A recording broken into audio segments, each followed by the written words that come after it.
Shqipëria po tërheq çdo vit më shumë turistë të huaj, të cilët nuk e zgjedhin vendin ton vetëm për Bregdetin, por edhe për trashëgimin kulturore, historinë apo kuzhinën tradicionale. Një favor që ne kemi që për rreth gati 20.000 km2 shumë të huaj me një makinë me qera, por edhe ne të cilët bëjmë ture brenda vendit, për rreth 5-6 ditë mund ta prekim qytetet kryesore më të rëndësishme të vendit edhe t'ju shpjegojmë tuajve historinë, gastronominë, domethënë të pak nga të gjitha, të provojmë plazh, det dhe mal.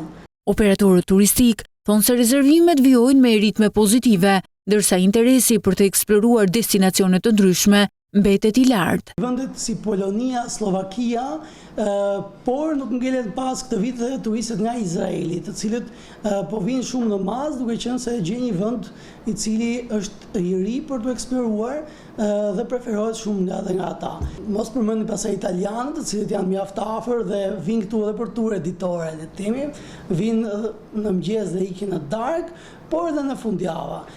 Preferohet shumë edhe nga italianët dhe nga pjesa tjetër e Europës. Sipas operatorit turistik Denis Dema, turistët kërkojnë që të përjetojnë sa më shumë nga ajo që ofron vendi ynë, duke kombinuar vizitat në qytetet historike me pushimet në rivjerë dhe në zonat malore. Destinacionet më kërkuar janë Krujat, ku ndodhet Muzeu Kombëtar Gjergj Kasioti Skënderbeu, ndodhet një pjesë e rëndësishme historike e Shqipërisë, është Berati, qyteti i 1 dritareve, Gjirokastra, është pjesa e jugut të vendit, Riviera Jon, e cila preferohet mjaft nga tuajt, cilësohet dhe Ksamili Maldivet e Europës, kështu që preferohet shumë.